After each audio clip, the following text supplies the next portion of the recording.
Hello, this is Mark. Welcome to Tea with Renata.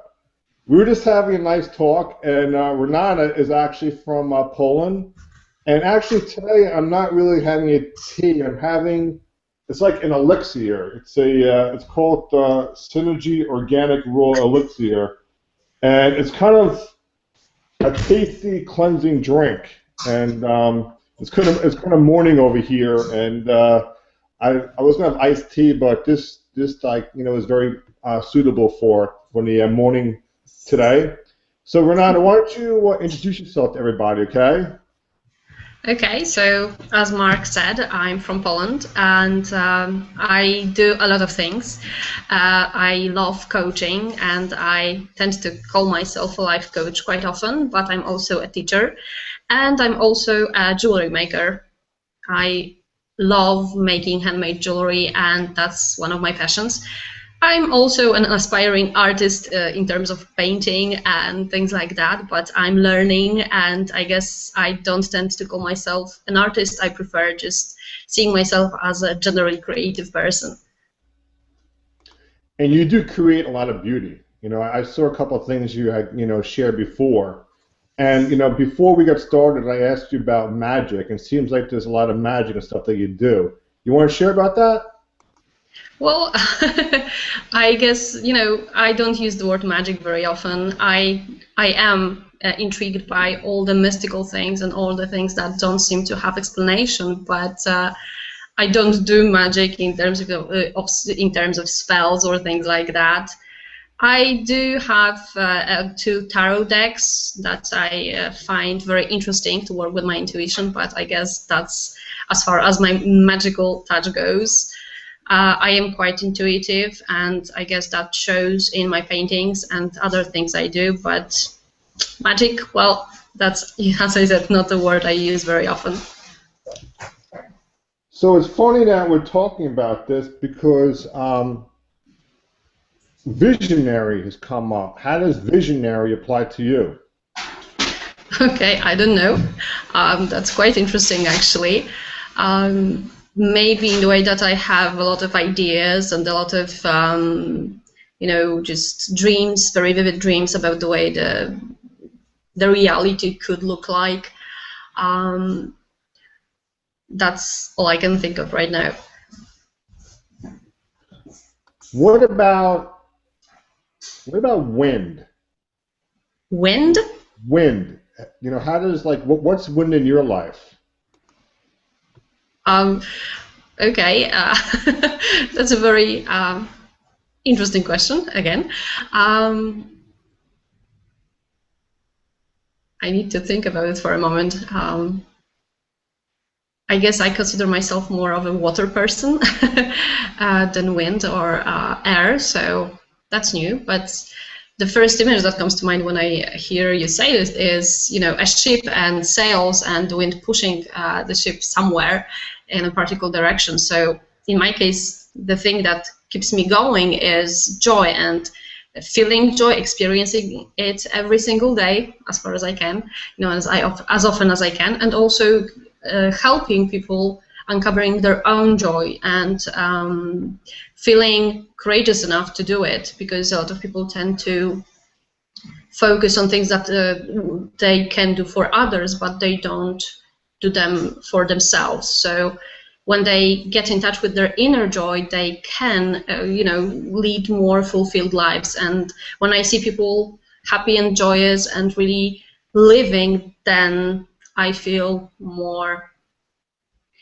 fulfilled and more happy to, keep doing what I'm doing. This is good stuff. I really like, you getting into yourself, and you shared something, and it sounded like harmony. So how does harmony help you with your clients? Well, I guess I come from a place when I'm looking at a person and her or his experiences, I'm looking for balance, and I want them to feel the fulfillment in as many parts of their lives as it's possible. So we are looking for balance, we are looking for harmony between all parts like work and career and financial stuff, but also relationships. And I think that also creativity is very important. I'm not telling my clients to paint or draw or whatever, but I'm just reminding them, that they can cook something fancy, or they can, just even arrange things in their flats in a more interesting way. And I know that if they find the courage and if they find the time to work on each and every aspect of their lives, they tend to feel more harmonious, and that brings more joy to me and to them as well. So that's what comes to mind. You really express yourself freely. I really like that. So tell me about belief in higher spirits and guides. Okay, that's a tough one. I guess I do see myself as a spiritual person, and I try to stay as far from judgment as possible, because there's enough of it, especially around religion and spiritual beliefs going around. So I do my best not to judge, not to criticize. I allow people, to cherish and believe in whatever they want. But there are certain things in my life that are really weird. I did Reiki attunements a while back, and since then I have been actually experiencing something that people tend to call talking to your guides. And it's, I think, the first time I'm sharing this in public, because I usually feel really weird about it when, you feel like you're talking to someone else in your own head, and you can feel that it's not really a part of you in this typical sense, like the script sense Tom is talking about. But it's really great because it allows me to communicate with my intuition much better, and it makes the decision-making process much more easy. I guess I tend to help people also talk openly about what they believe in and not feel judgment coming from others, right? Because I don't know why, but most people here in Poland tend to be very judgmental, and maybe it's because of the Christian upbringing, which is quite, I don't even know, harsh, I guess, and they are very strict about certain things, but a lot of people are simply afraid to say that they believe in something else than they think other people want them to. So that's also part of the discussions I have with my clients, that they are not to be afraid of what they believe in and what spiritual adventures and journeys they are on. It's all perfect. That's awesome, Renata. You really express yourself so freely and easily, And I like the green behind you, the green wall. Did you paint that wall? Yeah, I did. It's nice. It's a nice color green. Actually it goes with you and everything. So, wow, I just want to say, you actually do have a good flow. And oddly enough, or I don't know if it's oddly enough, but how do any of these words that came up, like, relate or apply to you? I probably could be off, but talking about clairvoyance, telepathy, astral travel, prophecy, psychic reading, past life recall. Any of those trigger anything with you? Well, as I mentioned, I'm really intrigued by things like that. I guess I have so many things on my plate right now that I don't dabble in many of those things that could be called metaphysical or whatever, but they are certainly something that I would love to learn more about. I definitely want to learn lucid dreaming as one of those things, which is very often linked to astral projection at some point. But those terms are just things that I'm fascinating with, but nothing more than that. You know what? You have all these. That would be cool. Inner awareness. So what's inner awareness to yourself?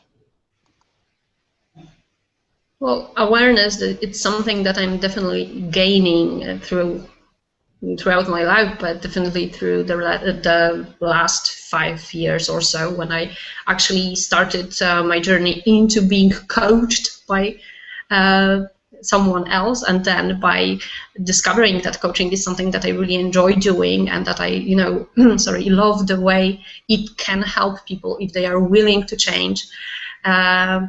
I do all that I can to stay aware and present and connected to the world around me. I guess meditation helps, and nourishing my body helps a lot. I'm trying to be as conscious about the choices I make as I can in all fields of my life that I can think of. I'm not there yet. I'm making mistakes. I'm not perfect. I will probably never be. Well, I know I won't be. There are no perfect people. But knowing what we want and how we want to get there, at least to some extent, is really a powerful thing. Renata, you have such a presence about you. It's amazing. You look right natural on the camera. There's such a good flow for you. I mean, seriously. Well, you must have done a lot of self-discovery. So tell us about self-discovery and how that helps others. Well, my personal journey with self-discovery started more or less 5 years ago. I had some, episodes of that when I was younger, but then life came and I was focused on typical things like finding a job or just finishing studies or whatever. But then I realized that it's not enough. And my main tool that I really recommend to everyone else is journaling. Either, just writing what was happening throughout your day and what you experienced, the emotional stuff, or just the simple plain things like even describing, I did this, I did that. Helps, especially when you get back to what you wrote after a few weeks, because you can see the differences. So journaling is a tool that I recommend to every client I work with, and not only to clients, but to my friends and family members who are actually just willing to listen to what I'm doing, or to listen to the information that I have. And I think and I believe that self-discovery is one of those things that we should do. I don't usually use the words should or need or have to, because I think that they are quite limiting. But in this case, it's one of those moments when I say you should do some self-discovery. You should ask yourself the questions that will help you understand you more. You can write them down and just meditate on them and then write down your answers, or you can just think about them and see what comes up, like things, what you like, what would you like to do, who would you like to be. Questions that are quite common and quite simple, but then when you get to analyzing them, it turns out that there are so many levels of answers there that you can get your head really, spinning with answers and with ideas, because it turns out that you are a much more complex being than you usually think you are. Wow, Renata, that's awesome. That was a great flow. So, then which comes up to the next point that we're talking about here. Self-mastery is the path of true fulfillment. I think I agree with that one. First of all, because I really think that self-discovery is very important, but also as soon as you find out certain things about yourself, it's really a good idea that you focus on what you can become, not only what you were or who you were in the past and all the mistakes you had experienced and made, but there is a lot of awesomeness hidden inside every person that we cross paths with, and if they just, embraced that fact and tried to do something about it, like even, the simplest way to say it is, shine their lights on others they meet. That would change the world, and not only one person at a time, but every person we come in contact with gains if we are open and we are sharing and we are willing to show that life can be something more than it usually is perceived to be. Very often people are raised with the belief that life's supposed to be hard, but I don't believe that. And even though I had some hard times when I was younger, and I'm not going to say that everything is peachy and, you know, perfect right now, my attitude and my ability to work on the things that I know I need to work on, that I, you know, feel inside that there is place for and space for improvement, it makes all the difference. And I get to experience life in a more free way, in a more open way, and definitely in a more positive way. And I think that self-mastery comes with that. And when we reach a certain point, there's always something new to learn and something new to grow towards. But we need to do some inner work to make it happen. And I think people are afraid of that. That is, wow. You're definitely on fire right now. How does strength help with duality in one's life? Okay, strength is something that I usually don't think about because for years I considered myself a very weak person in many aspects, but now I'm learning to embrace that I am, as you know, a strong person, and I'm willing to admit that other people are also strong, no matter what we see. And duality can be understood in many different ways, so I guess it would be difficult to go into that. But being a strong person in whatever way we need to be strong is something that helps us with the challenges of our everyday lives. And I guess we don't give ourselves enough credit for that. Very often we, you know, think that we are weaker than we think we are. We compare ourselves to others, and we shouldn't do that, because our strength is not coming from, you know, being better than someone else, but coming from our, you know, inner energies, inner strength, or I don't even know, intuition maybe.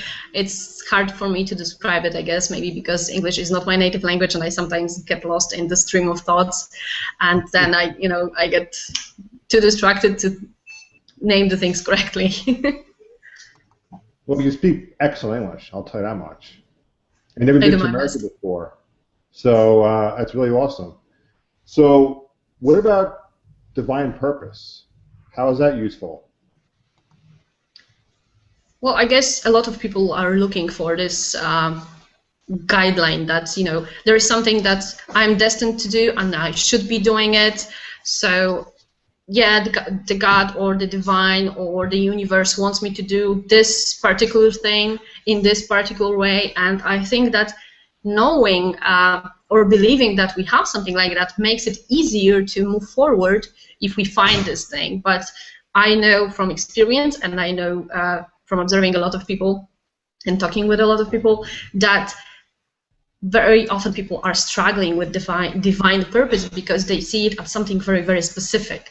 And I reached the point when I believe that it's not a specific path in terms of, I don't know, career or you know, work or whatever, but it's more of being guided by the feeling of fulfillment and joy when doing something. So I believe that if we choose the things that we really enjoy doing and that help us feel better, and when we, you know, experience that feeling of happiness, especially when we are helping others to get better at things and to experience more positive emotions, that is in a way our divine purpose, the way we, you know, or the things that we can do to better ourselves and others, to help others evolve and grow too. So I guess for me the divine purpose is very important in terms of giving me a rough guideline to where I want to go or how I want to get there, but I'm not clinging to the idea that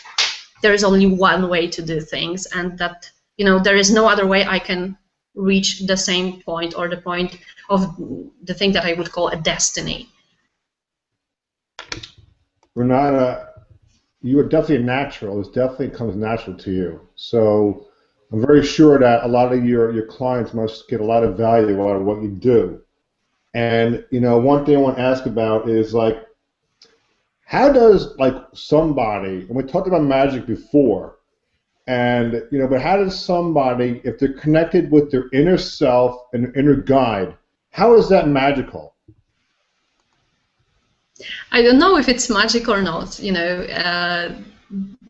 I guess words are not the thing that we should focus on, but I know that it's something very important. And how to get there is very personal, I would say. But the first step to finding or feeling that we are connected to our guides or to the universe or to God, whatever we want to call it, is just listening to ourselves and being aware what's happening inside, be it the thoughts, be it the emotions, memories, because everything happening in our heads and in our hearts gives us this path or steps on that path to understanding something more about the world, about ourselves. So yeah, I think that's it. So, Renata, in coaching with people, working with people, I'm pretty sure a lot of people have what can be called a void in their life. How do you help people with that void? Well, one of the most important questions I ask, which I don't think is very, new, but I love to see the answers to it, is what do you love doing? What makes your heart and your soul sing? And very often when people start to think about it and express this concepts in a verbal way, they realize that there is something that they really, really can't live without, but very often they do. It can be walking in nature, it can be dancing, it can be playing with their kids. When people have a lot of things going on, when they have to work and they have debts to worry about, they very often give up on certain things and just think that they are not important. But then when they take the time to incorporate those things in their lives, even if it's only a few minutes a day, I believe that it helps them in filling this void. And of course it depends on what the void is in each and every person's case, right? Some people need more love, some people need more openness, more freedom. So there are many different aspects to that question, I believe, but asking them very often, what do they love to do and what makes them feel amazing, makes them feel connected and awesome and fulfilled and whatever. I could throw a list of positive adjectives here, but I guess there's no point. I think you get what I'm saying. It's a good start for them to start seeing that there is something missing and they can find what it is and uncover it and then try to add it to their lives so that they feel better. Wow. Very good answer again. And I know we touched on this before or whatever, and something they do possess. Can you share a little bit more about how you access and utilize your psychic abilities when you're working with, clients? Well, I'm not, I'm not, I never called them psychic abilities. I guess I just, at some point, understood that I'm quite empathetic and intuitive because I was able to find perfect examples for people to move past certain things. And sometimes those are real stories because I work with some people, and when I was younger, I observed a lot of people. I love observing how people behave, how they react to the events in their lives, and what they do with the experiences. So I could give examples, or I could ask questions that help people that I, never thought about before. So that was something that struck me some time ago. And I didn't even, call it intuitive or anything like that, but I saw that term was being used quite often with groups I'm participating in, where there are coaches who call themselves intuitive coaches. I don't call myself an intuitive coach, but I believe that I have some intuitive connection that is bigger than a lot of people have. So I guess maybe that is in a way a psychic ability, but as I said, I never called it that. I never saw it like that. For me, psychics are people with which have much more talent than I do. I just have the vision of people being able to read minds or something like that. I can't do that, so maybe I can read emotions sometimes, but it's a long way to go. One word comes to mind: humility. You're very humble, and that's actually a most awesome trait to have. And not only that, you're very honest, and it must suit you very well for this profession, which leads me to, how does visualization helpful in working with others? Well, I use visualization for myself, and I, encourage my clients to do the same, to use it in their daily lives. But honestly, I have to say that I never use it to, or not very often use it in ways to, when I focus on other people. I know that it can be helpful. There are works that prove that it can be done, that me holding an intention for other people or other person to experience something amazing helps them, because it creates some sort of energetical feedback. But I guess I don't do that too often. I usually have positive outcome in my mind for every person I meet. I try to do it, on a daily basis, and I don't see it as visualizing. I just try to send positive energy towards everyone. So I have no idea what sort of impact that has. I don't go asking people, hey, listen, I was thinking about you the other day. Did you feel better, right? I don't do things like that, but I guess I hope that it does help and makes people feel better, even if they don't know what's happening.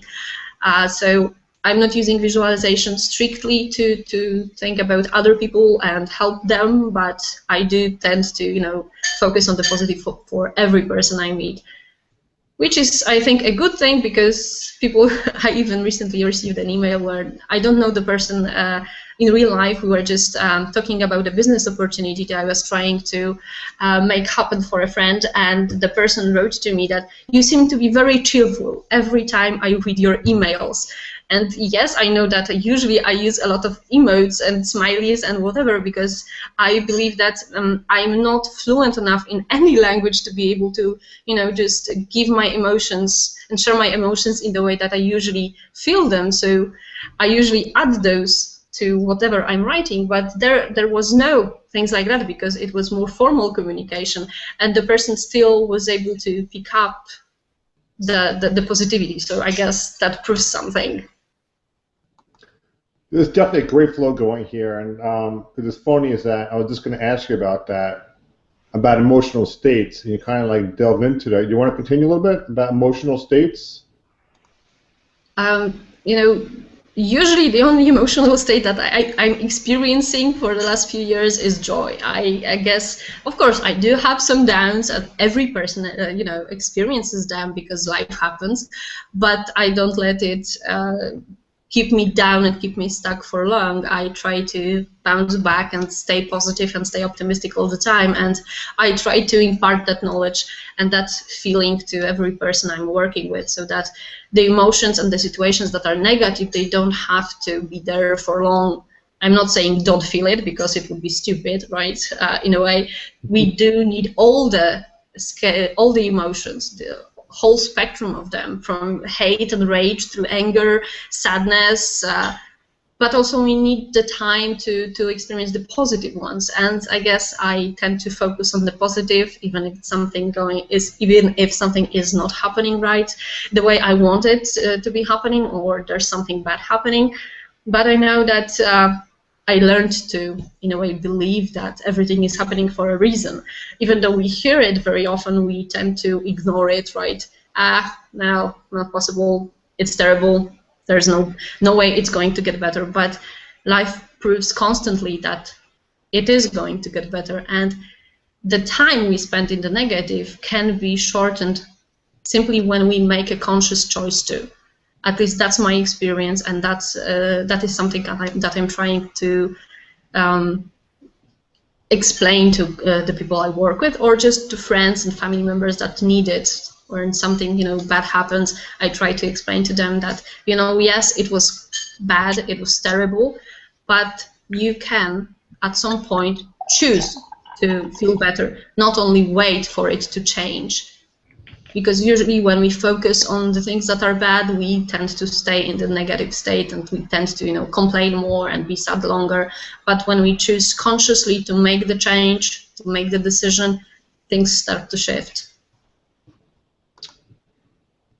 I'm very, very impressed, Renata. I mean, you have a great future ahead of you, because you know what you described, number one, is, and there's been a lot of talk about this, like greater life for all, because you're doing what you enjoy and you bring that joy out in the work that you do. And it seems like it's not all about you, and which is really a very, very awesome thing to have, So I really do believe in you. And, excuse me, I'm very grateful that to have you on the show today. And I want to read with you an affirmation that might be suitable, but might not be. But it's your choice. So elaborate on it if you choose to. And so the affirmation is called, I call forth the magic of high awareness. So I'll say it again. I call forth the magic of higher awareness. I call forth the magic of higher awareness. Yes. Well, I think it's an interesting one. And well, you mentioned, that I possess those psychic abilities, as you said, then maybe it could be an interesting twist to the affirmations that I'm usually doing.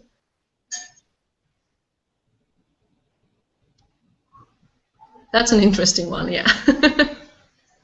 It sounds very suitable. It sounds very suitable, and it takes some digestion, because I know English isn't your native language, and but there is beauty in that, and I just want to say that I'm just more than honored and pleased to have you, and right now at this particular point, somebody could be watching or listening to our show, and it could be right now while we're recording it, or it could be in the future, maybe tomorrow, maybe someone that maybe seeing someone doing it, could be one of your clients. And in terms of the things that you do and the joy that you feel, what advice can you give somebody that is stuck? And I'm pretty sure you run into it a lot, right? They don't know what gives them joy. They're stuck. They don't know what greater life for all is. What advice could you give a total stranger or someone that you know? Well, I guess that a lot of people, when they get stuck, they stop doing anything. Not only the things that got them stuck, but also the things that they enjoy doing. And very often, my first advice that I share is just take a few days off from thinking about what you need to do or that you feel that you have to do, and focus your attention and spend your time on things that just help you relax and help you feel good. It doesn't have to be something very, very impressive. It's just enough to watch some comedies if you like them, or go for a longer walk, or cook something that you really, really like, or paint maybe if you like to, or just doodle or whatever. Do something different than you have to do to keep if you need to keep moving forward, because if you focus on the things that you are stuck on, then you just stay there. But when you detach yourself from it, very often you can get the experience or see things in a totally different light that helps you restart the process and helps you keep moving forward again. Renata, I really like your work, and I really like everything you do, and we're doing this, Greater Life for All, and I really think that what you do is a great contributor to it. If somebody, wants to, find out about you, how could they, find out about you, something you do, whatever, so they could, get to know more about your work? Well, I do have a website, though I guess I have to admit that I'm not very actively working on it right now. But you can find me at coachingwithrenata.com. And there are, other ways to contact me. There are links to my Facebook and Twitter profiles and my YouTube channel, though relatively inactive. But you can get in touch with me there and ask me questions or whatever you need. We can, of course, start working together. There are a few options possible. So if you want to find me, start there, coachingwithrenata.com, and I guess that's the best way. Okay. So it's coachingwithrenata.com. Yes. Okay. And they'll find all the information about what you do and everything over there? I think that, they should be able to find enough. There is a blog. There are some information. There are hopefully soon to be more testimonials there, because I never find the time to work on that. I prefer to work with people than work on my website. So that is the reason. But that's the best way to, get in touch and hopefully, find some answers to what is bothering the person that wants to see. Okay, Renata, well, I'm most thankful again, and that, thank you very much for being, a most esteemed guest like everybody else, and for bringing yourself here, because I really like the unscripted nature of everything. It really sounded very natural. So you want to say goodbye to everybody? Thank you for having me, Mark, and wishing everybody the best day they can have today and tomorrow and the next day and the next day. Wishing you all joy, love, and laughter. All right, we're signing off. Thank you.